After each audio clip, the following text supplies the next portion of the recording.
আরাফার ময়দানে বিদায় হজে আল্লাহর হাবিব সোয়া লক্ষ সাহাবায়ে ইকরামদেরকে সামনে নিয়ে ভাষণ দিতেছিলেন। তখনই আল্লাহ পাক এই আয়াত নাজিল করেন। এই আয়াত নাজিল হওয়ার সাথে সাথে সাহাবায়ে ইকরাম খুশি হয়ে গেলেন, দিনকে পূর্ণ করলেন, আমাদের জন্য নিয়ামত সম্পন্ন করলেন। এটা মুসলমানদের জন্য খুশির সংবাদ না দুঃখের সংবাদ? এটা তো খুশির সংবাদ। সাহাবায়ে ইকরাম খুশি হয়ে গেল। কিন্তু হযরতে আবু বকর সিদ্দিক রাদিয়াল্লাহু তাআলা আনহু আরাফার এক প্রান্তে যাইয়া চোখের পানি ছেড়ে ছেড়ে কান্দে। আল্লাহর হাবিব জিজ্ঞেস করলেন, সব সাহাবায়ে কেরাম এই আয়াত নাজিল হওয়ার কারণে সবাই খুশি হয়ে গেল, তুমি কেন কাঁদতেছো? তোমার চোখে পানি কেন? এই আয়াত নাজিল হওয়ার কারণে তুমি কি খুশি হও নাই?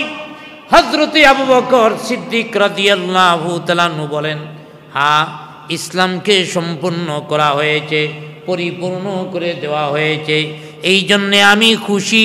কিন্তু কাঁদতেছি আরেকটা কারণে, সাহাবায়ে কেরাম এই আয়াত সম্পর্কে ব্যাখ্যা যা বুঝেছে আমি তা ভিন্নভাবে বুঝেছি, যার কারণে আমার চোখে পানি এসেছে। হযরতে আবু বকর বললেন, একটা ঘরের কাজ যখন শুরু হয়ে যায়, মিস্ত্রিরা ঘরের কাজ করতে থাকে, এমন একটা সময় আসে ঘর কমপ্লিট হয়ে যায়, তখন উদ্বোধনের জন্য একটা তারিখ ঘোষণা করা হয়। فمحمدنا هو سيدنا فالعز لنا لإجابته بلغ العلا بكماله كشف الدجى بجماله حسنت جميع خصاله صلوا عليه। মুআজ্জাজ মুকাররম হযরত মুসল্লিয়ানে কেরাম,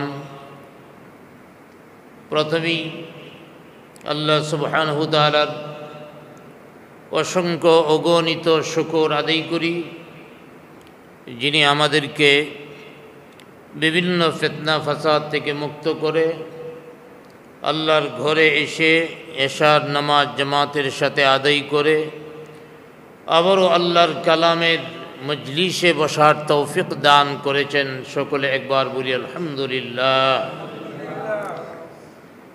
আজকে ধারাবাহিকতা অনুযায়ী সূরা আরাফের 158 নং আয়াত থেকে তেলাওয়াত শুরু করেছি। 158 নং আয়াত থেকে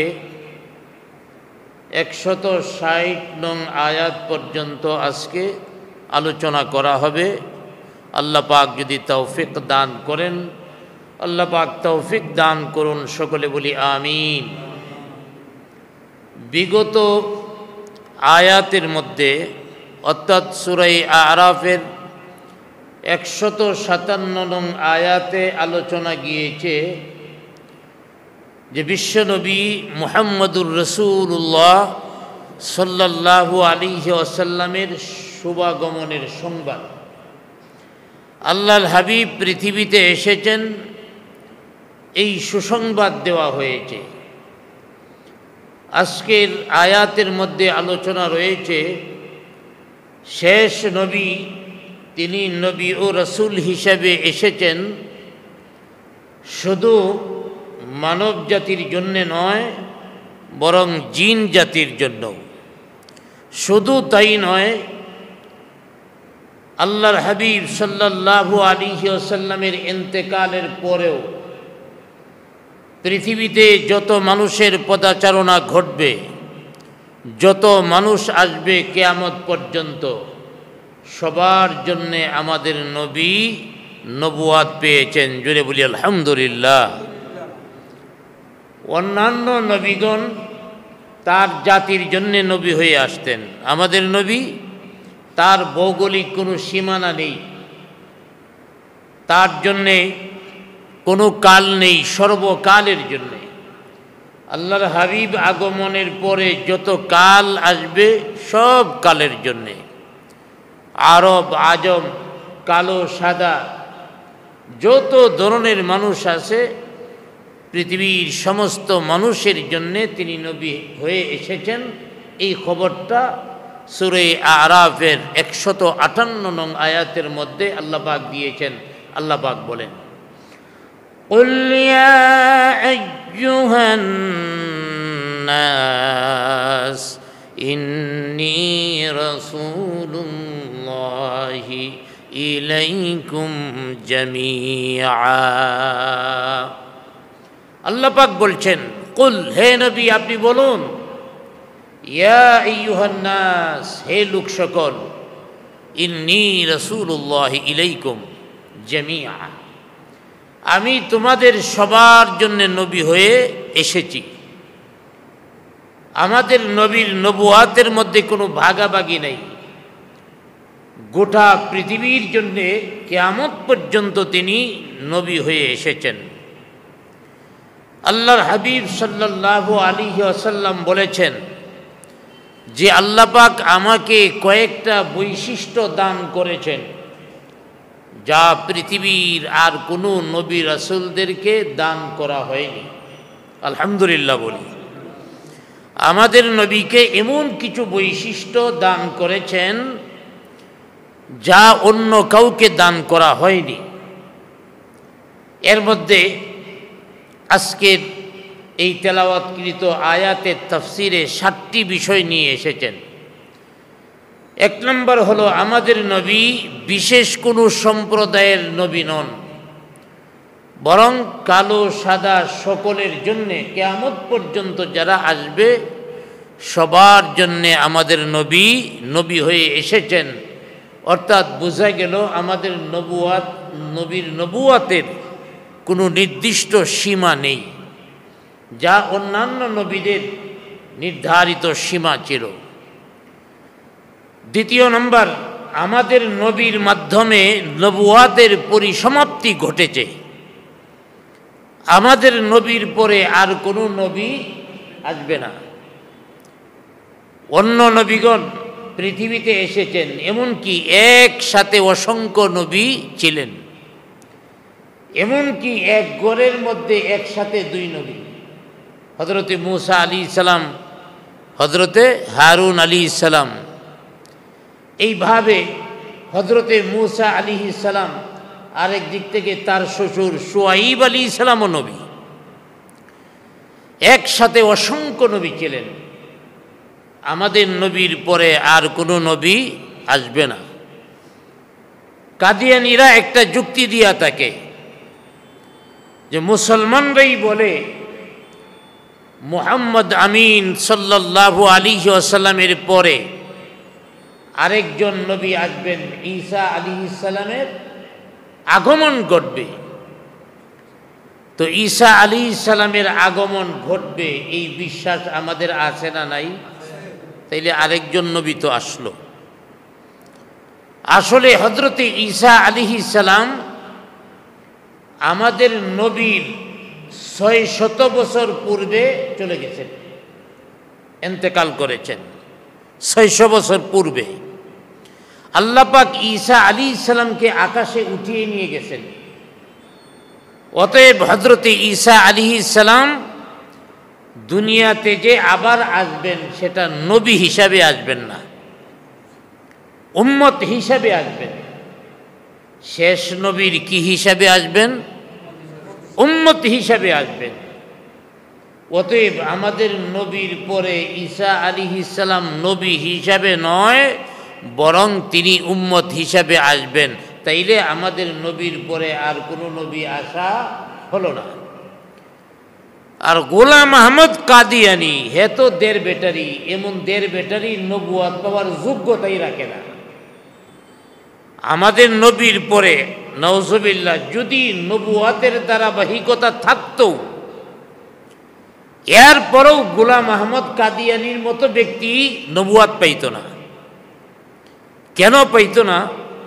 হযরতে আদম আলাইহিস সালাম থেকে শুরু করে আমাদের নবী বিশ্বনবী মুহাম্মদুর রাসূলুল্লাহ সাল্লাল্লাহু আলাইহি ওয়াসাল্লাম পর্যন্ত যত নবী পৃথিবীতে এসেছেন, এক চোখ কানা এমন কোন নবীর সন্ধান পাইছেন?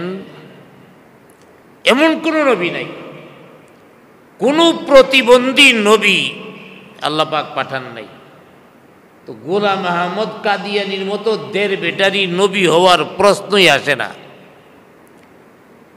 আর কোন নবী অস্বাভাবিকভাবে কারো মৃত্যু হয় নাই, অপমানজনকভাবে মৃত্যু হয় নাই। আর গোলাম আহমদ কাদিয়ানি মরছে টয়লেটের মধ্যে পড়িয়া, ডায়রিয়া হয়েছিল, আর শেষ পর্যন্ত বাথরুমে যায় আর বাইরে যায় আর বাইরে, এক সময় ওখানেই দুর্বল হইয়া পইরা মারা গেছে। অতএব বোঝা গেল আমাদের নবীর পরে আর কোনো নবী আসবে না, এটা নবীজির একটা বৈশিষ্ট্য। তৃতীয় নম্বর, আমাদের নবীর আরেকটা বৈশিষ্ট্য যা অন্য নবীদের নাই, সেটা হলো আল্লাহ পাক কিয়ামতের ময়দানে আমাদের নবীকে শাফায়াতের মকাম দান করবেন, উম্মতের জন্য সুপারিশ করতে পারবেন। আলহামদুলিল্লাহ বলেন। আমাদের জন্য আমাদের দরদি নবী সুপারিশ করবেন। এর চেয়ে বড় আর কি আছে কিয়ামতের ময়দানে, যেদিন কেউ কথা বলতে পারবে না। সব নবীগণ কিয়ামতের ময়দানে কাঁপতে থাকবে। আল্লাহ পাক যখন হুঙ্কার মারবেন, নানা কাহার আনা জব্বার আনা আহকামুল হাকিমিন বলে চিৎকার মারবেন, সব নবীগণ কাঁপতে থাকবে। এমন সময় একদল লোক আদম আলাইহিস সালামের কাছে যাবে, আমাদের জন্য সুপারিশ করেন। আদম আলাইহিস সালাম বলবে, না, আজকে আমি সুপারিশের ক্ষমতা রাখি না। লোকেরা মুসা আলাইহিস সালামের কাছে আসবে, ইব্রাহিম আলাইহিস সালামের কাছে আসবে, ইউসুফ আলাইহিস সালামের কাছে আসবে। প্রত্যেক নবীদের কাছে উম্মতেরা যাবে সুপারিশ করার জন্যে। সব নবীগণ বলে দিবেন, আমরাই আজকে আল্লাহর কাছে অপরাধী হিসাবে ভয় পাইতেছি। আল্লাহর দরবারে আমরা কি করে সুপারিশ করব?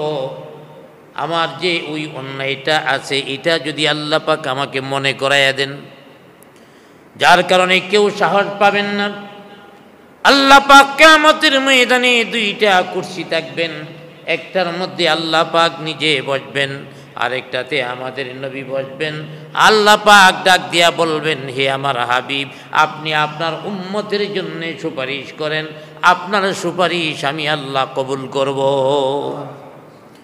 অতএব আমাদের নবীকেই এই স্পেশাল গুণ দেওয়া হয়েছে, আর কাউকে দেওয়া হয়নি। চতুর্থ নম্বর আরেকটা গুণ আমাদের নবীকে দেওয়া হয়েছে, বৈশিষ্ট্য উম্মতে মুহাম্মদীকে দেওয়া হয়েছে, সেটা হলো যুদ্ধলব্ধ মাল, গনিমতের মাল হালাল করা হয়েছে। গনিমত কাকে বলে? যুদ্ধ করার পরে যে মালটা মুসলমানদের হস্তগত হয়, এই মালটাকে বলা হয় গনিমতের মাল। এই মালটা মুসলমানদের হাতে এসে গেলে মুসলমানদের হয়ে যায়। অন্যান্য নবীদের আমলে শত্রুদের থেকে, কাফেরদের থেকে যে মাল পাওয়া যাইত, এটা তাদের জন্য ব্যবহার করা বৈধ ছিল না, বরং ওইটা ওখানেই রেখে চলে আসত। আর আমাদের নবীর ব্যাপারে এটা হালাল করেছেন। সূরা আনফালের মধ্যে আল্লাহ পাক বলেছেন, ইয়াসআলুনাকা আনিল আনফাল কুলিল আনফালু লিল্লাহি ওয়ার রাসূল। হ্যাঁ নবী, আপনাকে আনফাল সম্পর্কে প্রশ্ন করে, গনিমতের মাল সম্পর্কে প্রশ্ন করে, যুদ্ধলব্ধ মাল সম্পর্কে আপনাকে প্রশ্ন করে। আপনি বলে দেন, এই মাল যুদ্ধলব্ধ মাল আল্লাহ এবং আল্লাহর রাসূলের জন্যে, অতএব আল্লাহর রাসূল যেভাবে বন্টন করে সেভাবেই হবে। অর্থাৎ গনিমতের মাল আল্লাহ পাক শেষ নবীর জন্য হালাল করেছেন, শেষ নবীর উম্মতের জন্য হালাল করেছেন, অন্য কোনো নবী বা উম্মতের জন্য হালাল ছিল না। আর পঞ্চম নাম্বার হলো সমগ্র পৃথিবীর পবিত্র ভূমিকে নামাজের জায়গা হিসাবে করে দিয়েছেন। পবিত্র যে কোনো জায়গায় উম্মতে মুহাম্মদী নামাজ পড়তে পারে। নামাজের সময় হয়ে গেছে, কোনো মসজিদ আশেপাশে নাই, মাটির মধ্যে দাঁড়ায় নামাজ পড়ে নেন। কিন্তু অন্যান্য নবীও উম্মতদের জন্য এই অনুমতি ছিল না।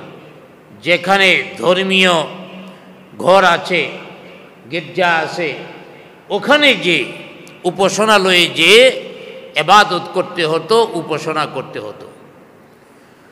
৬ষ্ঠ নম্বর, উম্মতে মুহাম্মদীর আমাদের নবীকে আরেকটা বৈশিষ্ট্য দান করা হয়েছে। আল্লাহর হাবিব বলেন, আমার থেকে 1 মাসের দূরত্বে বসবাস করে আমার দুশমন বাহিনী, আল্লাহ পাক তাদের অন্তরে আমার ভয় ঢুকায়া দেন। আল্লাহর হাবিব থেকে একদল মানুষ দুশমন এতটুকু দূরে আছে, মনে হয় তাদের কাছে যায়া পৌঁছতে 1 মাসের সময় লাগবে। এতটুকু দূরেও যদি থাকে, তাইলে তার অন্তরের মধ্যে নবীদের ভয় ঢুকে যায়। সুবহানাল্লাহ বলেন। এটা অন্য কোনো নবীদের বেলায় ছিল না। আল্লাহর হাবিব বলেন, আমাকে আরেকটা বিষয়ে দান করা হয়েছে, যার নাম হলো জাওয়ামিউল কালাম।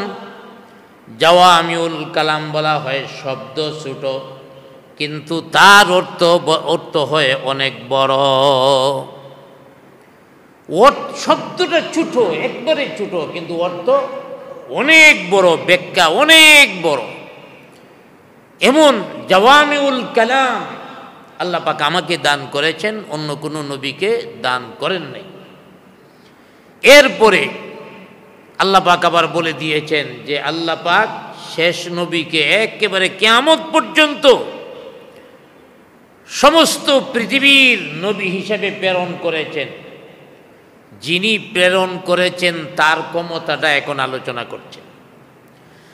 আল্লাযী লাহু মুলকুস সামাওয়াতি ওয়াল আরদ, ওই সত্তার পক্ষ থেকে, ওই মালিকের পক্ষ থেকে শেষ নবী মুহাম্মদুর রাসূলুল্লাহ সাল্লাল্লাহু আলাইহি ওয়াসাল্লাম নবী হয়ে এসেছেন, যিনি আসমান এবং জমিনের মালিক। আসমান জমিনের মালিক কে? আসমান জমিনের মালিক আল্লাহর পক্ষ থেকে নবী হয়ে এসেছেন। এখন আল্লাহর একটু ক্ষমতা বান্দাকে বলতেছেন, আসমান জমিনের মালিক তিনিই তো মুহাম্মদ আমিন সাল্লাল্লাহু আলাইহি ওয়াসাল্লামকে নবী হিসেবে প্রেরণ করেছেন। সেই আসমান জমিনের মালিক তিনি কে, তার পরিচয় তুলে ধরছেন। লা ইলাহা ইল্লা হুয়া ইউহয়ী ওয়া ইউমীত। আল্লাহর প্রশংসা, বৈশিষ্ট্য শুধু আসমান জমিনের মালিক নয়, লা ইলাহা ইল্লা হুয়া, তিনি ছাড়া আর কোনো মালিক নাই। আল্লাহ ছাড়া আর কোনো মালিক আছে? আল্লাহ ছাড়া আর কোনো মালিক নাই। ইউহয়ী ওয়া ইউমীত, তার আরো গুণ হলো ইউহয়ী, তিনি জীবন দান করেন। আমাদের সৃষ্টি করেছেন কে? নাকি মা বাবা বানাইছে? মা বাবা বানায় নাই, আমাদেরকে সৃষ্টি করেছেন আল্লাহ। আবার যতদিন হায়াত আল্লাহ পাক নির্ধারণ করেছেন ততদিন থাকতে পারবো। হায়াত শেষ হয়ে গেলে ওয়া ইউমীত, আল্লাহ পাকই মৃত্যুদানকারী। তিনি আমাদের সৃষ্টি করেছেন, তিনি মৃত্যু দান করেন। অতএব আল্লাহ পাক এখন মূল কথা বলতেছেন, এখন মানুষের কর্তব্য কি? সেই আল্লাহ যিনি আসমান জমিনের মালিক, যিনি ছাড়া আর কোনো মাবুদ নাই, যিনি জীবন দানকারী, মৃত্যু দানকারী, তার উপরে মানুষের ঈমান আনা কর্তব্য। ফাআমিনু বিল্লাহ, আল্লাহ পাক বলেন অতএব তোমরা আল্লাহর উপরে ঈমান আনো।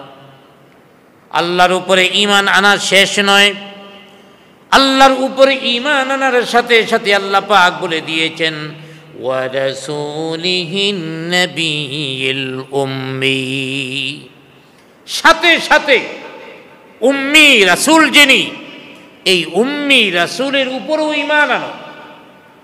তাইলে বোঝা গেল শুধু আল্লাহর উপরে ঈমান আনলে ঈমানদার হওয়া যায় না। ঈমানদার হইতে হইলে আল্লাহর উপরে ঈমান আনতে হবে, সাথে সাথে আল্লাহর নবী মুহাম্মদ সাল্লাল্লাহু আলাইহি ওয়াসাল্লামের উপরেও ঈমান আনতে হবে। আল্লাহর রাসূলের উপরে যদি কেউ ঈমান না আনে তাইলে সে ঈমানদার হলো না, সে হেদায়েত পাইল না, সে নাজাত পাবে না। অতএব আল্লাহর উপরে ঈমান আনতে হবে, শেষ নবীর উপরেও ঈমান আনতে হবে। এই আয়াতের ব্যাখ্যায় হযরতে সানাউল্লাহ পানিপতি রহমাতুল্লাহ আলাইহি লিখেছেন যে রাসূল আকরাম সাল্লাল্লাহু আলাইহি ওয়াসাল্লাম সমগ্র মানব জাতির জন্য নবী হিসেবে এসেছেন, বিষয়টা এমন নয় সমগ্র জিন জাতির জন্য নবী হয়ে আসছেন। সুবহানাল্লাহ বলি। আমাদের নবী শুধু মানুষের নবী নন, তিনি জিন জাতিরও নবী। জিনদের মধ্যেও একদল আছে ঈমানদার, আল্লাহওয়ালা, পরহেজগার, মুত্তাকিন। আমরা জিন মানেই শয়তান মনে করি, খারাপ মনে করি না। জিনদের মধ্যে দুই প্রকার, মানুষের মধ্যে যেমন আছে আল্লাহওয়ালা, পরহেজগার, মুত্তাকিন, জিনদের মধ্যেও আল্লাহওয়ালা, পরহেজগার, মুত্তাকিন আছে। মানুষের মধ্যে ঈমান আছে কিন্তু আমল নাই, এমন জিনদের মধ্যেও আছে ঈমান আছে আমল নাই। মানুষের মধ্যে কেউ আছে কাফের, আল্লাহকে স্বীকার করে না, নবীকে স্বীকার করে না। জিনদের মধ্যেও এমন আছে কাফের যারা আল্লাহকে স্বীকার করে না, নবীকে স্বীকার করে না। অতএব আমাদের নবী সমগ্র মানব জাতি এবং জিন জাতির জন্য তিনি নবী। অতএব এই আয়াত থেকে কয়েকটা বিষয় মুফাসসিরগণ কয়েকটা বিষয় প্রমাণিত করেছেন যে আজকে সূরা আরাফের 158 নং আয়াত, এ থেকে কয়েকটা বিষয় উল্লেখ করেছেন। এর মধ্য থেকে যিনি নবী রাসূল হবেন তার কর্তব্য দায়িত্ব হলো মানুষের সামনে তার নবুয়াতকে প্রকাশ করা। নবী রাসূলের দায়িত্ব কি? মানুষের সামনে তার নবুয়াতকে প্রকাশ করা, নবুয়াতের দাওয়াত দেওয়া। জোর করিয়া ঈমানদার বানানো নবীর দায়িত্ব নয়। আল্লাহ পাক বলেছেন লাস্তা আলাইহিম বিমুসাইতির, হে নবী আপনারে আমি পুলিশ বানাইয়া পাঠাই নাই, মানুষের ধৈর্যা ঘরের মধ্যে ধৈর্যা ঈমান আন অন্যতায় তোরে মেরে ফেলামু, এইভাবে ঈমানদার বানানোর দায়িত্ব আমাদের নবীকে আল্লাহ পাক দেননি, বরং নবুয়াতের দাওয়াতটা প্রকাশ করা, নবুয়াতের বিষয়টা প্রকাশ করা। যেমন আল্লাহ পাক এই আয়াতের প্রথমেই বলেছেন কুল ইয়া আইয়ুহান নাস ইন্নী রাসূলুল্লাহি ইলাইকুম জামিআ। হ্যাঁ নবী আপনি বলুন, হ্যাঁ মানুষেরা তোমাদের সবার জন্য আমি রাসূল হিসেবে এসেছি। অর্থাৎ তার নবুয়াত প্রকাশ করা ছিল। আল্লাহ পাকের আয়াত নবীর উপরে, আল্লাহ পাকের আদেশ ছিল আপনি আপনার নবুয়াত প্রকাশ করেন। তাহলে এক নম্বর এই আয়াত থেকে প্রমাণিত হলো নবী রাসূলগণ নবুয়াত প্রকাশ করা ছিল তাদের দায়িত্ব। দ্বিতীয় নম্বর এই আয়াতের মধ্যে আরেকটা বিষয় ফুটে উঠেছে, সেটা হলো নবীজির নবুয়াত শুধু মানুষের জন্য নয়, জিনদের জন্যও। কেমনে বুঝলাম? জামিআ, সবার জন্যে। এই পৃথিবীর মধ্যে মানুষও আছে, জিন জাতিও আছে। আল্লাহ পাক মানুষকেও ইবাদতের জন্য বানাইছেন, জিন জাতিকেও ইবাদতের জন্য বানাইছেন। ওয়ামা খালাকতুল জিন্না ওয়াল ইনসা ইল্লা লিয়াবুদুন। আল্লাহ পাক বলেন আমি মানুষ এবং জিনদেরকে কেবল আমার গোলামি করার জন্যে, ইবাদত করার জন্য সৃষ্টি করেছি। তাইলে বোঝা গেল দ্বিতীয় নম্বর প্রমাণিত হলো আমাদের নবী কিয়ামত পর্যন্ত সবার জন্য। তৃতীয় নম্বর, এই আয়াত দ্বারা আরেকটা জিনিস প্রমাণিত হয়েছে, আন-নবীল উম্মি, উম্মি নবী। তবে আল্লাহ পাক এই উম্মি শব্দ দ্বারাতে এটাই বুঝাইছেন শেষ নবী কারো প্রতি মুখাপেক্ষী নন, কারো কাছ থেকে এলেম অর্জন করতে হবে, জ্ঞান অর্জন করতে হবে এমন মুখাপেক্ষী নন, বরং আল্লাহর রসুলকে আল্লাহ পাক সর্বপ্রকার এলেম দিয়া দিয়েছেন। জুড়ে বলি আলহামদুলিল্লাহ। চতুর্থ নম্বর, এই আয়াত থেকে আরেকটা বিষয় প্রমাণিত হয়, সেটা হলো ওয়াত্তাবিউহু। আল্লাহ পাক বলেছেন তোমরা তার উপরে শুধু ঈমান আনো এমন না, এই আয়াতের শেষ অংশে বলেছেন ওয়াত্তাবিউহু, তার অনুসরণ করো। অর্থাৎ আল্লাহর হাবিব সাল্লাল্লাহু আলাইহি ওয়াসাল্লামের শুধু ঈমান রাখলেই হবে না, বিশ্বনবীর উপরে ঈমান রাখলেই হবে না, বরং তার আনুগত্য করতে হবে, অনুসরণ অনুকরণ করতে হবে। তাইলেই একজন মানুষ হেদায়াত পাবে, নাজাত পাবে। পঞ্চম নাম্বার, এই আয়াত থেকে আরেকটা বিষয় স্পষ্ট হয়েছে, সেটা হলো আল্লাযী ইউমিনু বিল্লাহি ওয়া কালিমাতি। আল্লাযী ইউমিনু বিল্লাহ, তিনি আল্লাহর উপরে ঈমান আনেন, ওয়া কালিমাতিহি, এবং তার কালিমাত অর্থাৎ বিধান সমূহের উপরেও ঈমান আনেন। কার কথা বলছে? এখানে বিশ্বনবীর কথা বলছে। শেষ নবী তোমাদের আল্লাহর উপরে ঈমান আনার কথা বলতেছে, শুধু এমন নয়, বরং তিনি নিজেও আল্লাহর উপরে ঈমান আনছে, আল্লাহর বিধানের উপরে ঈমান এনেছে। এই কথা দ্বারা, এই আয়াতের এই অংশ দ্বারা আরেকটা জিনিস প্রমাণিত, সেটা হলো যারা সংস্কারক হবেন, যারা ওয়াইজ হবেন, বয়ান করবেন, যারা খতিব হবেন, পীর মাশায়েখ হবেন, এদের কর্তব্য হলো মানুষকে যে ঈমানের জন্য দাওয়াত দিবে, যে আমলের জন্য দাওয়াত দিবে, নিজেও ওই ঈমানে ঈমানওয়ালা হতে হবে এবং আমলওয়ালা হতে হবে। আলহামদুলিল্লাহ বলি। যিনি বয়ান করতেছেন তার নিজেরই আমল নাই, তাহলে আরেকজনে আমলটা কি করবে? এই জন্যে নবীগণ নিজেরা আমল করছে, আগে আল্লাহর উপরে ঈমান আনছে, আল্লাহর বিধানের উপরে ঈমান আনছে। এই আয়াত দ্বারা যিনি বয়ান করবেন, ওয়াজ করবেন, তিনি নিজেও ঈমানওয়ালা হতে হবে, আমলওয়ালা হতে হবে। এবং ষষ্ঠ নম্বর, এই আয়াতে আরেকটা বিষয় উল্লেখ করা হয়েছে, সেটা হলো যে তিনি এমন এক সত্তার পক্ষ থেকে নবী হয়ে আসছেন যিনি আসমান এবং জমিনের মালিক। এই আয়াত দ্বারা বোঝানো হয়েছে সমগ্র বিশ্ব ব্রহ্মাণ্ডের মালিককে আল্লাহ পাক, রব্বিল আলামিন, উভয় জগতের মালিক একমাত্র আল্লাহ রাব্বুল আলামিন। অতএব ওই ক্ষমতাশীল আল্লাহর পক্ষ থেকে নবী হয়ে আসছেন, সাধারণ নয়। ওই ক্ষমতাসীন আল্লাহর পক্ষ থেকে নবী, একদিকে আল্লাহ পাক ক্ষমতাসীন, আরেকদিকে নবীর মর্যাদাও এখানে বাড়ায় দিয়েছে, সেটা হলো রাহমাতাল লিল আলামিন। আল্লাহ হলেন রব্বিল আলামিন, আর আমাদের নবী হলেন রাহমাতাল লিল আলামিন।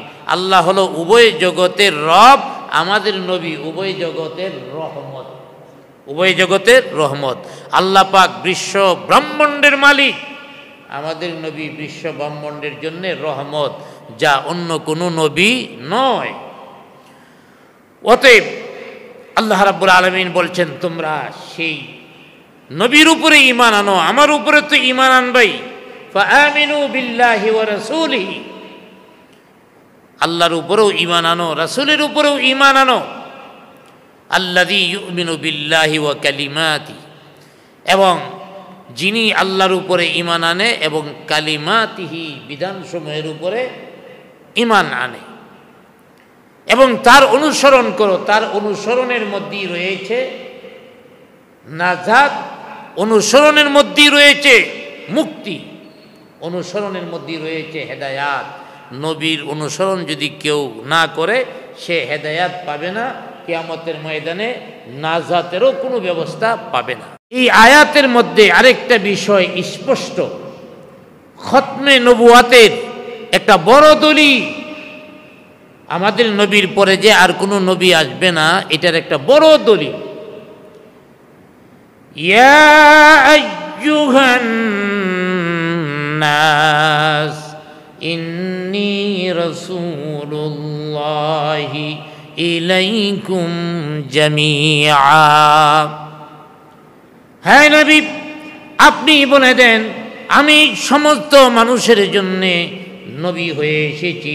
অতএব আল্লাহর হাবিব যখন সমস্ত মানুষের জন্যে নবী হয়ে এসেছেন, আল্লাহর হাবিবের পরে আর কোনো নবীর প্রয়োজনই নেই। আমাদের নবীর পরে আর কোনো নবীর প্রয়োজনই নেই, কারণ আমাদের নবী শেষ নবী। আল্লাহ পাক সূরা আহজাবের 40 নং আয়াতে বলেছেন, মা কানা মুহাম্মাদুন আবা আহাদিম মির রিজালিকুম ওয়ালাকিন রাসূলুল্লাহি ওয়া খাতামান নবিয়্যিন। এই আয়াতের মধ্যে আল্লাহ পাক বলেন, তোমাদের মধ্য থেকে কোনো পুরুষের পিতা মুহাম্মদ আমিন কোনো পুরুষের পিতা নন, বরং তিনি হলেন শেষ নবী, তিনি হলেন সর্বশেষ নবী। তারপরে আর কোনো নবী পৃথিবীতে আসবে না।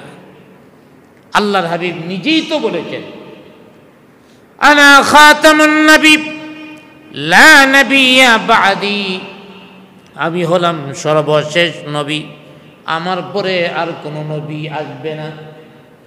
নবীজি নিজেই বলেছেন, আনা খাতামুন নবী লা নবিয়্যা বা'দি, আমি হলাম সর্বশেষ নবী, আমার পরে আর কোনো নবী আসবে না। আর নবীজি যেহেতু সমগ্র পৃথিবীর জন্যে, তাইলে আর তো কোনো নবী আসার প্রয়োজনও পড়ে না। আর নবী আইসা কি করবেন? নবী আইসা তো ঈমানের দাওয়াত দিবেন, ধর্মের দাওয়াত দিবেন, যা প্রয়োজন আল্লাহর পক্ষ থেকে জাতিকে জানাবেন। আমাদের নবী যা প্রয়োজন, জাতির জন্য যা প্রয়োজন সব তো কমপ্লিট করছেন। কারণ নবী সাল্লাল্লাহু আলাইহি ওয়াসাল্লাম এমন একটা দিন বিধানকে জাতির সামনে উপস্থাপন করেছেন যা সর্বকালের সর্বপ্রকার মানুষের জন্য প্রযোজ্য। অতএব দিনকে আল্লাহ পাক পরিপূর্ণ করে দিয়েছেন, আর নবীর দরকার নাই। আল-ইয়াউমা আকমালতু লাকুম দীনাকুম ওয়া আতমামতু আলাইকুম নি'মাতি ওয়া রাদিতু লাকুমুল ইসলাম দীনা।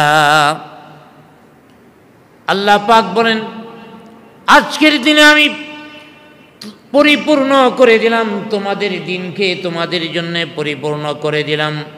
ওয়া আতমামতু আলাইকুম নি'মাতি, এবং আমার নিয়ামতকে তোমাদের জন্য পরিপূর্ণ করে দিলাম।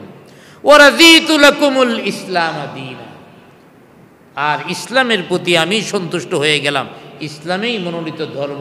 তাহলে সব কিছু কমপ্লিট হয়ে গেছে, এখন আর নবীর দরকার কি? আর তো নবীর দরকারই নাই। এই আয়াতের 80 দিন পরেই, এই আয়াত নাজিল হওয়ার 80 দিন পরেই নবীজি ইন্তেকাল করেছেন। এই আয়াত নাজিল হয়েছেন আরাফার ময়দানে। আরাফার ময়দানে বিদায় হজে আল্লাহর হাবিব 100 লক্ষ সাহাবায়ে কিরামদেরকে সামনে নিয়ে ভাষণ দিতেছিলেন।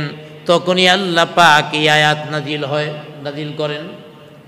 এই আয়াত নাজিল হওয়ার সাথে সাথে সাহাবায়ে কিরাম খুশি হয়ে গেলেন, দিনকে পূর্ণ করলেন, আমাদের জন্য নিয়ামত সম্পূর্ণ করলেন।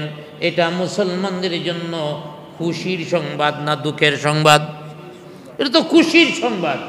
সাহাবায়ে কিরাম খুশি হয়ে গেল। কিন্তু হযরতে আবু বকর সিদ্দিক রাদিয়াল্লাহু তাআলা আনহু আরাফার এক প্রান্তে যাইয়া চোখের পানি ছেড়ে ছেড়ে কান্দে।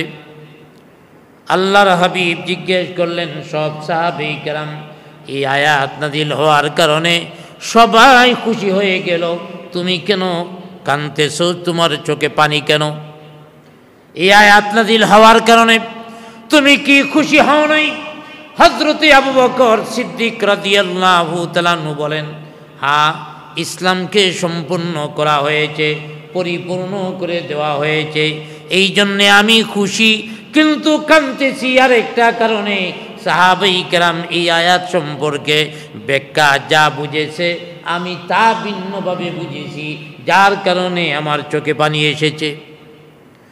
হযরতে আবু বকর বললেন, একটা ঘরের কাজ যখন শুরু হয়ে যায়, মিস্ত্রিরা ঘরের কাজ করতে থাকে, এমন একটা সময় আসে ঘর কমপ্লিট হয়ে যায়, তখন উদ্বোধনের জন্য একটা তারিখ ঘোষণা করা হয়, অমুক দিন ওই ভবনটা উদ্বোধন করা হবে।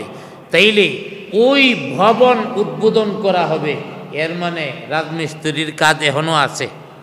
জুড়ে বলেন, আছে। রাজমিস্ত্রির কাজ শেষ। আল্লাহর হাবিব আকাই নামদার তাজদার মদিনা মুহাম্মদুর রাসূলুল্লাহ সাল্লাল্লাহু আলাইহি ওয়াসাল্লাম দ্বীনকে পরিপূর্ণ করার জন্য পৃথিবীতে এসেছেন, দ্বীনের দাওয়াত দেওয়ার জন্য এসেছেন। দ্বীন পূর্ণ হয়ে গেছে, অতএব দ্বীন যেহেতু পূর্ণ হয়ে গেছে, যার মাধ্যমে পূর্ণ হবে তার আর পৃথিবীতে প্রয়োজন নাই। অতএব বোঝা গেল আর বেশি দিন আমাদের মাঝে নবী নাই, নবীজি আর বেশি দিন থাকবে না। ওই ব্যাখ্যা মনে করি আমি কাঁদতেছি। আর হযরতে আবু বকর সিদ্দিক রাদিয়াল্লাহু তাআলা আনহুর ব্যাখ্যাই ছিল সঠিক ব্যাখ্যা।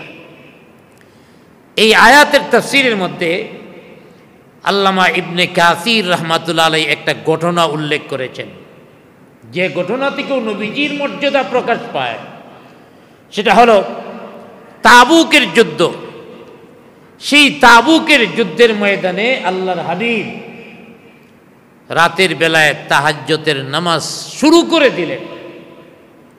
আল্লাহর হাবিব তাহাজ্জুদের নামাজ পড়তে পড়তে পা মুবারক ফুলে যেত, পা ফুলে যেত, এরপরও নামাজ পড়তেই থাকতেন। সাহাবায়ে কেরামের অভ্যাস এমন ছিল। আল্লাহর হাবিব সাল্লাল্লাহু আলাইহি ওয়াসাল্লাম তাহাজ্জুদের নামাজে দাঁড়িয়ে আছেন, তাহাজ্জুদের নামাজ পড়তেছেন। সাহাবায়ে কেরাম চিন্তা করলেন, যা কোনো সময় দুশমনদের পক্ষ থেকে নবীজির উপরে আক্রমণ আসতে পারে। অতএব সাহাবায়ে কেরামের একটা গ্রুপ পাহারার মধ্যে লেগে গেলেন। তাহাজ্জুদের নামাজ শেষ হলো, নবীজি সালাম ফিরালেন আর ডাক দিয়া বললেন, হে সাহাবীরা, একটা কথা শোনো, আল্লাহ পাক আমাকে বিশেষ কতগুলি মর্যাদা দান করেছেন। এর মধ্যে একটা মর্যাদা হলো কিয়ামত পর্যন্ত লোকের জন্য আমাকে আল্লাহ পাক নবী বানাইছেন। জুড়ে বলি সুবহানাল্লাহ।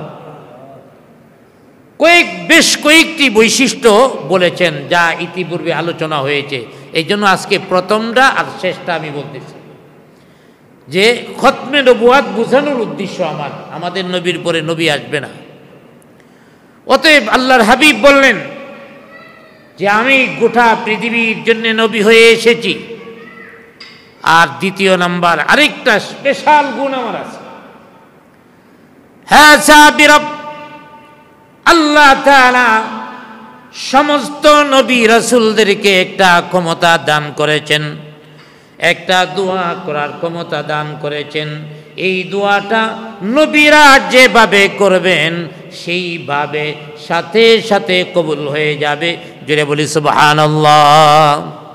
আল্লাহর দরবারে মুমিনের সব দোয়াই কবুল হয়, কিছু দুনিয়াতে কিছু আখিরাতের জন্য রেখে দেন।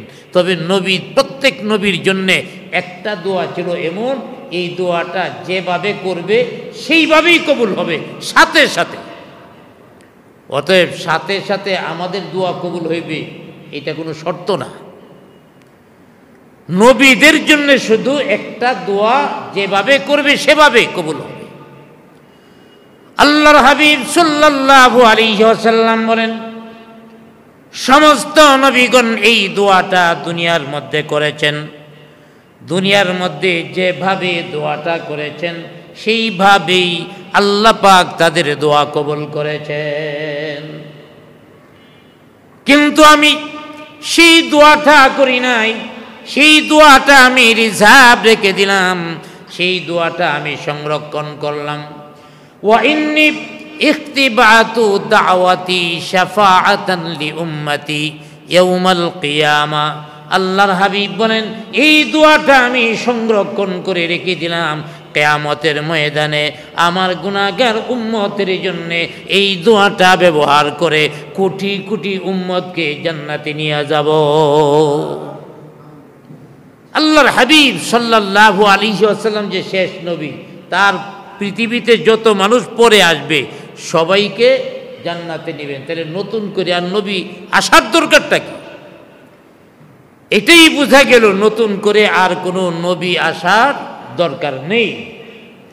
এরপরের আয়াত 159 নং আয়াতের মধ্যে আল্লাহ পাক আরেকটা বিষয় বলেছেন, وَمِنْ قَوْمِ مُوسَى أُمَّةٌ يَهْدُونَ بِالْحَقِّ وَبِهِ يَعْدِلُونَ। আল্লাহ রাব্বুল আলামিন বলেন হযরত মূসা আলাইহিস সালামের উম্মতের মধ্যে কিছু লোক এমন আছে যারা হেদায়েতের দিকে দাওয়াত দেয়, হকের দিকে দাওয়াত দেয়, সত্যের দিকে দাওয়াত দেয়। ওয়া বিহি ইয়াদিলুন, নিজেদের ভিতরে ইনসাফপূর্ণ বিচার করে। এই আয়াত কেন নাজিল হইল? এর আগের আয়াতগুলির মধ্যে আলোচনা গেছে যে মূসা আলাইহিস সালামের জাতির মধ্যে একটা দল সামিরি সহ একটা দল তারা মূর্তি পূজার মধ্যে লেগে গেছে, তারা কাফির হয়ে গেছে। অর্থাৎ বনি ইসরাইলের অপরাধগুলি আল্লাহ পাক আলোচনা করেছেন। এই আয়াতের মধ্যে আবার আল্লাহ পাক আলোচনা করতেছেন বনি ইসরাইলের সব মানুষ যে খারাপ, ইহুদিদের মধ্যে সব মানুষ খারাপ, বিষয়টা এমন না। আল্লাহ পাক বলে দিচ্ছেন আগে তো বলে আসছি বনি ইসরাইলের এই লোকগুলি পথভ্রষ্ট হয়ে গেছে, কাফের হয়ে গেছে।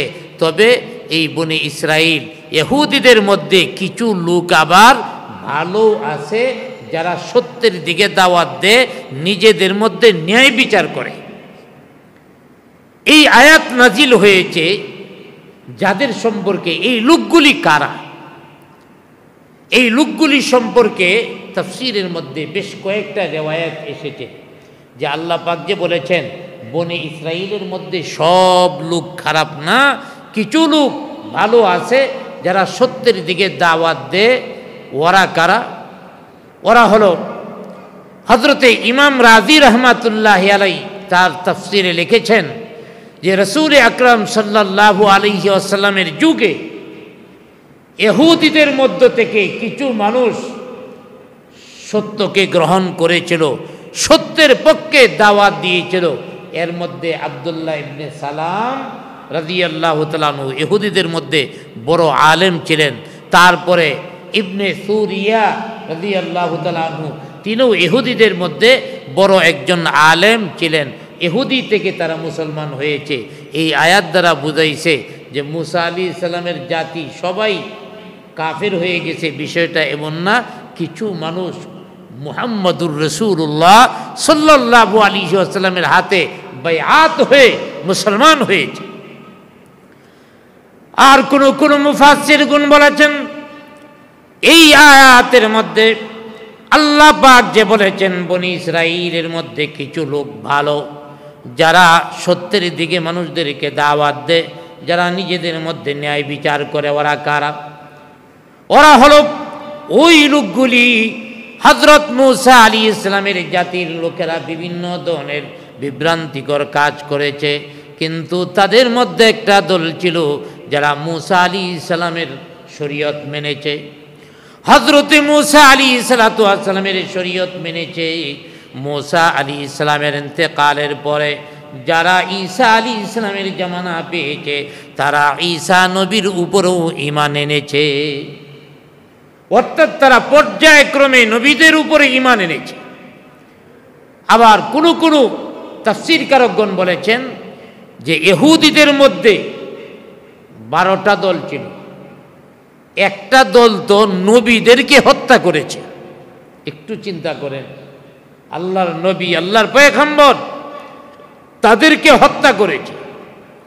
অতএব ওরা ক্ষতিগ্রস্ত হয়েছে। এর মধ্য থেকে একটা দল ঈমানের উপর অটল রয়েছে আর আল্লাহকে বলছে, আল্লাহ এই জালেমদের সাথে পারতেছি না, তুমি আমাদের বাঁচাও কোনো দিকে, যে আমাদেরকে ঈমানের উপরে অটল থাকার তৌফিক দাও। তাফসীর কারকরা বলেছেন, এই ঈমানদারদের দোয়া আল্লাহ পাক কবুল করেছেন। এই ঈমানদাররা অন্যায়ের সাথে সম্পৃক্ত হয়নি, বরং মিশর তার আশপাশ এলাকা থেকে তারা বের হয়ে গেল। যাইতে যাইতে তারা পৃথিবীর পূর্ব দিক হলো চীন। এই চীন পার হইয়া আরো বহু পূর্ব দিকে, যা এখনো পৃথিবীর অংশ হিসাবে মানুষেরা আবিষ্কার করতে পারে নাই। ওই চীনের পূর্ব দিকে তারা চলে গেল। ওখানে যাইয়েই তারা জীবন যাপন করা শুরু করল। তাফসীরের মধ্যে আসছে, ওখানে তারা জীবন যাপন করে, ওখানে তারা আল্লাহর ইবাদত করে ওখানেই থেকে গেল। এবং ওখানে পৃথিবীর কোনো মানুষ যাইতে পারে না, পৃথিবীর কোনো মানুষ ওখানে যাইতে পারে না। এবং রাসূল আকরাম সাল্লাল্লাহু আলাইহি ওয়াসাল্লামের অনুসারেও তারা শেষ পর্যন্ত হয়েছে। ওই লোকগুলি আল্লাহর রাসূল সাল্লাল্লাহু আলাইহি ওয়াসাল্লামের শেষ পর্যন্ত আল্লাহর নবীর উপরেও ঈমান এনেছেন। এমনকি তারা কেবলা মানত বাইতুল মুকাদ্দাসকে। এক সময় তারা কাবা শরীফকে কেবলা মানছেন। তারা শনিবার দিনকে পবিত্র দিন, ইবাদতের দিন মনে করত। সর্বশেষ শুক্রবারকে তারা পবিত্র ও ইবাদতের দিন হিসেবে মেনে নিয়েছেন। এমনকি তাদের গুণ হলো তারা পরস্পর জুলুম করে না, কেউ কারো প্রতি হিংসা করে না। এবং আল্লামা সানাউল্লাহ পানিপতি রহমাতুল্লাহি আলাই এদের সম্পর্কে আরও বলেছেন যে ওরা জালেমদের থেকে বাঁচার জন্য চীন থেকে আরো বহু পূর্ব দিকে একটা সাগর আছে, যে সাগরের নাম হলো আওরাক। ওই আওরাক সাগরের পাশে তারা বসবাস শুরু করল। এবং এই এলাকাটার একটা বৈশিষ্ট্য আছে, সারা রাত বৃষ্টি হয়। যে এলাকায় বৃষ্টি যত বেশি হয় ওই এলাকায় ফসল তত বেশি হয়, কারণ বৃষ্টির কারণে জমিন উর্বর থাকে। যেখানে বৃষ্টি হয় না ফসলও সহজে হয় না, পানি দিতে হয়। তো ওখানে তারা কৃষি কাজ করে এবং পৃথিবীর কোনো মানুষ তাদের কাছে যাইতে পারে না।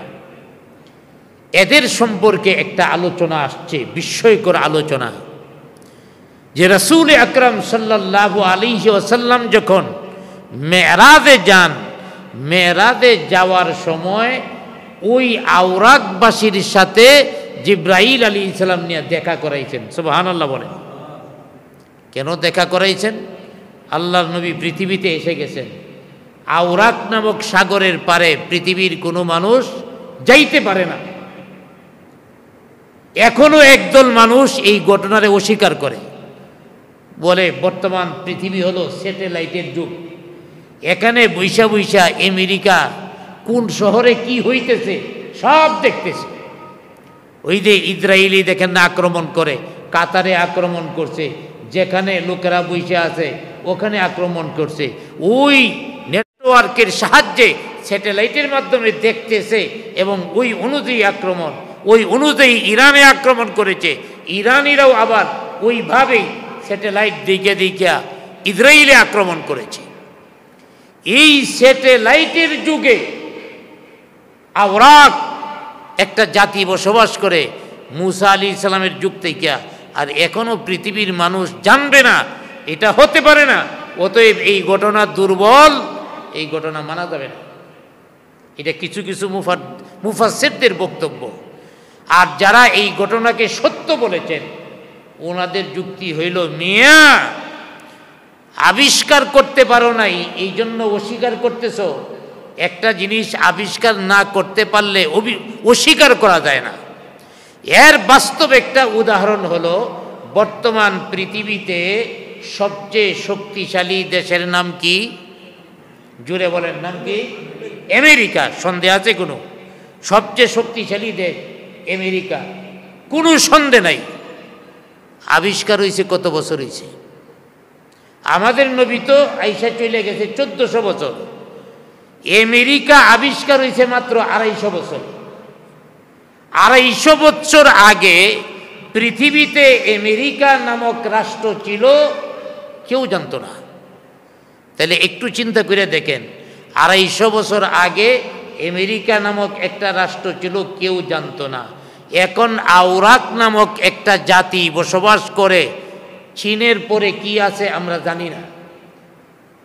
অতএব একটা জাতি আছে, এটা অসম্ভব বা আবিষ্কার হবে না এটা তো বলা যায় না। এখন আবিষ্কার হয়নি, এমন একটা যুগ আসতে পারে, আবিষ্কার তো হতেও পারে। অতএব মুফাসসিরগণ বলেছেন যে এই আওরাকবাসীর ঘটনা সত্য ঘটনা। আল্লাহর হাবিব সাল্লাল্লাহু আলাইহি ওয়াসাল্লামকে মেরাজে যাওয়ার সময় ওখানে নিয়ে যাওয়া হয়েছে। আল্লাহর হাবিব সাল্লাল্লাহু আলাইহি ওয়াসাল্লামের সাথে আওরাক জাতির কথাও হয়েছে। যেমন হযরতে জিবরাইল আলাইহিসসালাতু ওয়াসসালাম আল্লাহর নবীকে নিয়ে গেলেন, আল্লাহর নবী আওরাকবাসীর সাথে কথা বলতেছেন। এবার জিবরাইল আলাইহিসসালাম আওরাক জাতিরে বলতেছে, ও আওরাক জাতি, কার সাথে কথা বলতেছো, চিনো? এবার আওরাকবাসী বলতেছে, না চিনি না, তবে আমরা তো জানি এখানে কোনো মানুষ আসতে পারে না, এখানে কোনো মানুষ আসতে পারে না, হয়তো আল্লাহর তৈরি ফেরেশতা টেরেশতা হবেন। হযরতে জিবরাইল আলাইহিস সালাম বললেন, হে আওরাকবাসী, না না, উনি আল্লাহর ফেরেশতা নন, আল্লাহর ফেরেশতা হলাম আমি, আর আমার সাথে যিনি আছেন তোমাদের সাথে কথা বলতেছেন তিনি হলেন শেষ জামানার পয়গম্বর, সর্বশেষ যারা আবির্ভাব হবে হযরতে মুহাম্মদুর রাসূলুল্লাহ সাল্লাল্লাহু আলাইহি ওয়াসাল্লাম। কথাটা শোনার সাথে সাথে আওরাকবাসী বলতে শুরু করল, আশহাদু আল্লা ইলাহা ইল্লাল্লাহু ওয়া আশহাদু আন্না মুহাম্মাদান আবদুহু ওয়া রাসূলুহু। এই কথাটা শোনার সাথে সাথে তারা কালেমা পড়ে মুসলমান হয়ে গেলেন। ওই যে আল্লাহ পাক বলছে, বনি ইসরাইলের মধ্যে একটা জাতি আছে যারা সত্যকে গ্রহণ করে, সত্যের দাওয়াত দেয়, নিজেদের মধ্যে ইনসাফ করে। আল্লাহর হাবিব সাল্লাল্লাহু আলাইহি ওয়াসাল্লামকে তারা বলতে শুরু করলো, ইয়া রাসূলুল্লাহ, ইয়া হাবিবাল্লাহ, আমাদের পয়গম্বর হযরত মুসা আলাইহিস সালাতু ওয়াস সালাম আমাদের কাছে একটা ওসিয়ত আমানত করে গেছে। হযরত মুসা আলাইহিস সালামের যুগে যারা ছিল তাদের বলেছে, তোমরা যদি শেষ নবী মুহাম্মদুর রাসূলুল্লাহ সাল্লাল্লাহু আলাইহি ওয়াসাল্লামকে পাও, তার সাথে সাক্ষাৎ ঘটে, তাহলে আমার সালাম জানায়ও। এইভাবে আমাদের যত পূর্ববর্তী গোষ্ঠী গিয়েছে সবাই এক প্রজন্ম আরেক প্রজন্মকে এই ওসিয়ত জানায় গেছে, আমাদের কাছে এই ওসিয়ত আমানত আছে। অতএব আমাদের পয়গম্বর মুসা নবীর পক্ষ থেকে আপনার নিকট সালাম। সুবহানাল্লাহ বলেন। আমাদের নবী মুসা আলাইহিস সালামের সালামের জবাব দিলেন। আমার ভাইয়েরা, তাফসীরের মধ্যে আরো বিস্ময়কর ঘটনা এসেছে। হযরতে ইবনে কাসির রাহমাতুল্লাহ আলাইহি আলোচনা করেছেন, তারপরে অন্যান্য মুফাসসিরগণ আরো লম্বা আলোচনা করেছেন। আওরাকবাসীদেরকে লক্ষ্য করে আমাদের নবী প্রশ্ন করলেন, হে আওরাকবাসী, তোমরা একটা সংরক্ষিত এলাকার মধ্যে আছো, এই এলাকার মধ্যেই তোমরা থাকো, আল্লাহ পাক এই এলাকার জন্যই তোমাদের মনোনয়ন করেছেন, এই এলাকার মধ্যেই থাকো। তবে তোমাদের কাছে প্রশ্ন, তোমাদের জীবন ধারণের মাধ্যম কি এবং তোমাদের কাছে ওজন করার মতো কোনো পাল্লা আছে কিনা? কারণ মালপত্র মাপার জন্যে ওজন যন্ত্র দরকার, ওজন করার জন্য তো এখন অনেক প্রকার যন্ত্র বেরিয়েছে। আগে যেটাকে দাড়ি পাল্লা বলা হতো, এই পাল্লা দিয়েই মাপা হতো। অতএব মাপার যত যন্ত্র তৈরি হোক সবগুলির নাম মিজান, মানে পাল্লা। আল্লাহর হাবিব বললেন, তোমাদের জীবন ধারণের ব্যবস্থা কি আর মাপার কোনো যন্ত্র আছে কিনা? তারা বলল, হুজুর, আমাদের জীবন ধারণ হলো আমরা জমিনের মধ্যে বীজ বপন করি, ওখান থেকে ফসল হয়, ওই ফসল ফলাদি আমরা ভক্ষণ করি। আমাদের কাছে কোনো মিজানের পাল্লা নাই, মাপ দেওয়ার যন্ত্র নাই। আল্লাহ নবী বললেন, তাইলে একজনরে যদি আরেকজন মালামাল দিতে হয় তাহলে কেমনে দিবা? আওরাকবাসী বলল, ইয়া রাসূলুল্লাহ, ইয়া হাবিবাল্লাহ, আমাদের মাপার যন্ত্রের কোনো প্রয়োজন নাই, কারণ আমরা যখন জমিনের মধ্যে ফসল ফলাই, যতই বেশি হোক না কেন, আমরা যখন ফসলগুলি একত্রিত করি তখন অনুমান করি এত দিনের জন্য কতগুলি ফসল আমাদের লাগবে। আমাদের যতটুকু ফসল লাগে খাবারের জন্য এতটুকু আমরা নিয়ে আসি, আর বাকিগুলি জমিনের মধ্যে রেখে আসি, যার প্রয়োজন হবে তারা নিয়ে যাবে। তাহলে মাপদুবের দরকারটা কি? আমাদের অতিরিক্ত যা তা তো আমরা আনি না, আমরা জমিনে রেখে আসি, এই জমিনের মধ্য থেকে যাদের প্রয়োজন ওরা নিয়ে যায়। এখন আমাদের বিষয়গুলি যদি এমন থাকতো, টাকা পয়সা যা রুজি করি রাস্তার মধ্যে রেখে দিব, যার দরকার এখান থেকে নিয়ে খরচ করবে, আমারও দরকার হইলে আবার এসে নিব, এমন যদি হইতো, যার দরকার নাই সে নিবে না, তাইলে টাকা রাখতে কোনো অসুবিধা ছিল না। কিন্তু এখন যদি আপনি কয়েক ট্রাক টাকাও রাখেন, হে কামলা লইয়া ভরে টাকা নেবে। তো ওদের চরিত্রটা কেমন ছিল? ওরা এই সম্পদ অতিরিক্ত মালামাল নিত না, অথচ নিজেরা পরিশ্রম করে উৎপন্ন করেছে। আল্লাহর হাবিব জিজ্ঞাসা করলেন, হে আওরাকবাসী, তোমাদের মধ্যে লোকজন মিথ্যা টিথ্যা বলে কিনা, মিথ্যা কথা বলে এমন লোক আছে কিনা? আওরাকবাসী বলল, আল্লাহর নবী, আমাদের মধ্যে মিথ্যা কথা বলে এমন লোক নাই। কারণটা হলো, কেউ যদি মিথ্যা বলে, উপর থেকে আল্লাহর পক্ষ থেকে একটা আগুন আইসা তারে জ্বালায়া পুরায়া শেষ করে দেয়। অতএব আমাদের মধ্যে কেউ মিথ্যা টিথ্যা বলে না। এবার আল্লাহর রাসূল সাল্লাল্লাহু আলাইহি ওয়াসাল্লাম বলেন, আচ্ছা, আরেকটা জিনিস লক্ষ্য করলাম, তোমরা যে বাড়ি ঘর বানাইছো, সবার বাড়ি ঘর একরকম। ঢাকা শহরে যদি আপনি ঘুরেন, 10তলা বিল্ডিং এক লাইনে যদি দেখেন, তাও 10টা বিল্ডিং একরকম হবে না। 10টা বিল্ডিং কালারে হোক, ডিজাইনে হোক, কিছু না কিছু ভিন্নতা আছে, কিন্তু ওরা যে বাড়ি বানাইছে সবার বাড়ি একরকম। আল্লাহর হাবিব জিজ্ঞাসা করলেন, তোমরা যে বাসস্থান তৈরি করেছো, বাড়িগুলি তৈরি করেছো, সব একরকমের কারণটা কি?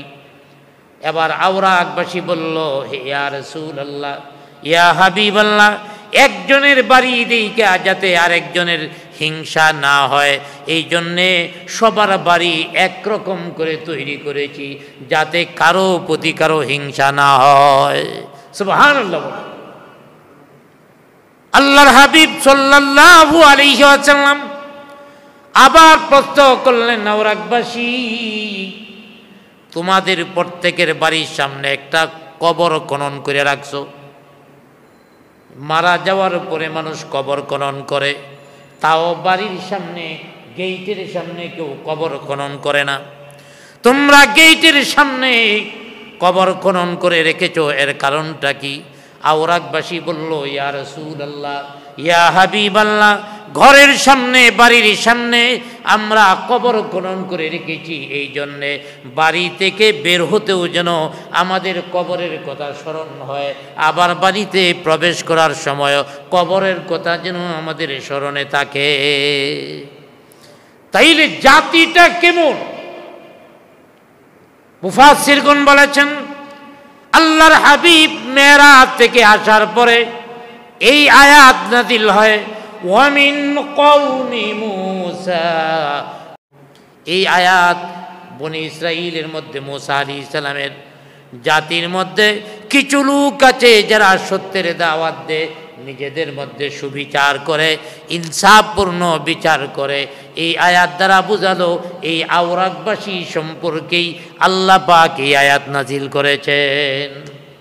তাইলে আওরাকবাসী পৃথিবীতে আছে, কিন্তু এখনো আবিষ্কার হয় নাই।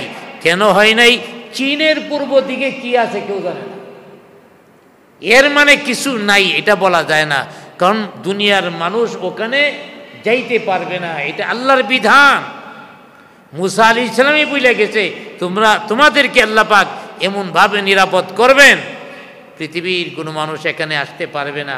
আল্লাহর হাবিবও বলে আসছে তোমরা যে জায়গাটায় আসো ওখানেই থাকো, তোমরা ফিতনা থেকে এখানে মুক্ত, বাইরে এলে অন্যদের সাথে মিশা ফিতনার মধ্যে পড়ে যেতে পারে। আমার ভাইয়েরা, তাইলে বুঝা গেল এই আয়াতের মধ্যে বুঝাইছেন যে সত্যের কিছু অনুসারী ইহুদিদের মধ্যেও যুগে যুগে বের হয়ে আসছে। এটা আল্লাহ আমাদের নবীর যুগেও, ঈসা আলাইহিস সালামের যুগেও, মূসা আলাইহিস সালামের যুগেও ভালো মানুষ ছিল, খারাপ মানুষও ছিল। আজকের শেষ আয়াতের মধ্যে আল্লাহ পাক বলেন وَقَطَّعْنَاهُمُ اثْنَتَيْ عَشَرَةَ أَسْبَاطًا أُمَمًا। আল্লাহ পাক বলেন বনি ইসরাইলকে আমি 12টা ভাগে বিভক্ত করেছি, এক একটা ভাগের জন্য আমি নেতা নির্ধারণ করেছি। বনি ইসরাইলের মধ্যে 12টা কাফেলা ছিল, 12টা গোত্র ছিল। এই গোত্রগুলি ভিন্নতা কেন? অর্থাৎ এক গোত্রের উপরে আরেক গোত্রের মর্যাদা যেন প্রতিষ্ঠিত হয় তাদের কার্যক্রমের কারণে, আমলের কারণে। যেমন মক্কার মধ্যে বিভিন্ন গোত্র ছিল, বনু হাশেম, বনু আব্দুল মুত্তালিব, বনু আব্দে মান্নাব, বনু কোরাইশ, এইভাবে অনেক গোত্র ছিল। তেমনি ভাবে এই বনি ইসরাইলের মধ্যেও 12টা গোত্র ছিল। আর আল্লাহ রাব্বুল আলামিন এই 12টা গোত্রের জন্য 12 জন নেতা নির্ধারণ করেছেন। এদের যখনই প্রয়োজন পড়ে এদের নেতা তাদেরকে ইসলাহ করে। এদের সম্পর্কে আরো বলেছেন আজকের আয়াতের শেষ অংশে وَأَوْحَيْنَا إِلَى مُوسَى إِذِ اسْتَسْقَاهُ قَوْمُهُ। আল্লাহ পাক বলেন যে আমি মূসা আলাইহিস সালামকে জানিয়ে দিলাম যখন তার সম্প্রদায় আইসা মূসা আলাইহিস সালামের কাছে বলছিল আমাদের জন্য পানির দরকার, খাবারের দরকার, আমাদের পানি দেন, খাবার দেন। তো মূসা আলাইহিস সালাম বললেন ঠিক আছে পানি চাও, আল্লাহর দরবারে দোয়া করলেন আল্লাহ পানির দরকার। আল্লাহ পাক বললেন মূসা পানির দরকার, তাইলে এক কাজ করো, আনিযরিব বিআসাকাল হাজার, তোমার হাতের মধ্যে যে লাঠিটা আছে এই লাঠি দিয়া পাথরের মধ্যে আঘাত করো। হযরতে মূসা আলাইহিস সালাম লাঠি দিয়া যখন পাথরের মধ্যে আঘাত করলেন আল্লাহ পাক বলেন ফানবাজাসাত মিনহু ইসনাতা আশারাতা আইনা, পাথর থেকে 12টা পানির ঝর্ণা প্রবাহিত হলো। সুবহানাল্লাহ বলেন। কেন? ওই যে 12টা গোত্র, একটা যদি পানির ঝর্ণা হয় এরা আবার পানি নিয়ে মারামারি করব, এই জন্য 12টা ঝর্ণা প্রবাহিত করেছেন।